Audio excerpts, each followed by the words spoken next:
Gdje ste drugari sa YouTube-a, jeste mi dobro? Na ovom snimku ću da podelim sa vama tajnu svoje sreće. Tako da odgledajte do kraja i spremite se da budete srećni ko ja. Ja sve češće dobijem pitanja: Tiago, kako to da si toliko nasmejan? Tiago, kako si toliko pozitivan? Kako uspeš da budeš tako srećan, da prenosiš toliko pozitivne energije? Tiago, kako to? I neki čak i kažu mi da moji snimci dođu ljudima kao prava terapija. Dobio sam predlog da postanem psiholog i da izlečim ljude mojom energijom. Eto, to nije loš predlog, možda bih se obogatio. E sad, neki kažu: pa Tiago, ti si Brazilac, tebi je lako, ti si poznat bre, pa tebe boli uvo, ljudi te vole, ti si stranac u Srbiji, ljudi vole strance, ovo i ono. Ali brate, to je najveća glupost koju možete da mi kažete. Ja sam čovjek kao svaki od vas, ja imam razloge da plačem, ja se ponekad plašim, ja sam nesiguran u nekim trenucima, ali neka ponašanja me prosto razlikuju od drugih ljudi. I sad ću da vam kažem koja su. Prva stvar je to što ja ne kukam. Ja imam svoje probleme, naravno, ali ja kad imam problem, ja vidim ovako. Jel mogu da ga rešim? Ako mogu, onda ću da ga rešim. Jel ne mogu da ga rešim? Pa dobro, onda ću da naučim nekako da živim s tim problemom. Razumete? Ja ne gledam problem, fokusiram se uvek na rešenje. I ako ne mogu da ga rešim, prosto fokusiram se na to kako da nađem način da imam ok život bez obzira na taj problem.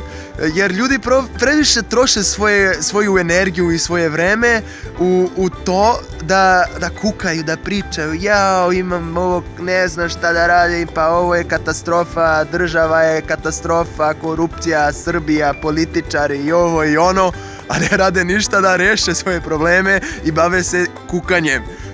To nisam ja to nikad ne radim. Ili u vrlo retkim situacijama. I to me čini jako srećnim, ljudi, verujte mi.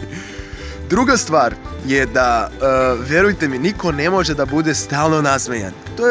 To nije normalno. Ali naučno je dokazano da ako se vi probudite i ispred ogledala malo rastegnete mišića na licu, da vi ćete varati svoj mozak da poveruje da ste srećni. I to je isto ključna stvar. Kad ja se ponekad probudim, hoću da spavam, nije mi dan, katastrofa, boli me glava, ali opet radim sa ljudima, moram da budem nasmejan. I onda šta da radim? Ispred ogledala idem i ovako i bukvalno nema nikakve šale, ali ja se forsiram taj smeh i onda posle 10 minuta ovako lažnog smejanja i tako to, ti stvarno postaješ srećni, ti stvarno postaješ nasmejan i stvarno menja ti se raspoloženje skroz. To je nešto, probajte slobodno, probajte sutradan, u ponedjeljak kad se probudite, užas, moram na posao, nasmejate se odmah ujutru, vidjet ćete se kako ćete biti raspoloženi tokom celog dana. I treća stvar, što je veoma bitna isto, je da se družite sa pozitivnim ljudima, sa ljudima koji ne kukaju i koji su nasmejani. Sa ljudima koji te inspirišu da budeš optimista, koji te inspirišu da gledaju u život i da voliš život, bukvalno. Ovih dana sam dao dosta intervjua i gostovao sam u nekim emisijama gdje sam pričao o tome kako uživam u snegu. I dosta ljudi je reklo: pa Tiago, kako to da uživaš u snegu? Ja bih uživao na plaži, pa ti si lud, ti si, kako to? Ja kažem: ljudi, verujte mi, i ja bih uživao i na plaži, uživao bih u lepom vremenu, uživao bih na pesku, uživao bih na moru, ali ja sam u Beogradu gdje pada sneg. Ja neću da kukam kako bi mi bilo lepše da sam u Brazilu, u Rio de Janeiro, na Copacabani. Neću, brate, ja ću da uživam ovdje na snegu. To je sve što ja imam u ovom trenutku. Šta će mi to da ja pričam o tom nekom, brate, drugom mestu?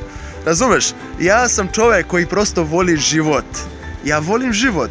Ja se trudim da uživam u svakom trenutku svog života, bez obzira od toga da li je lepo vreme, da li je loše vreme, da li su političari korumpirani, da li nisu, da li, ne znam, da li je kriza u zemlji, da li nije. Ja gledam sebe, ja gledam da budem što srećni kako god da mogu.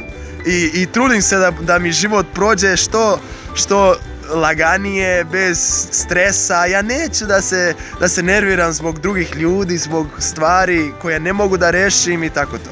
Tako da, eto, to su moja 3 savjeta, nadam se da će vam pomoći da budete i vi malo srećni.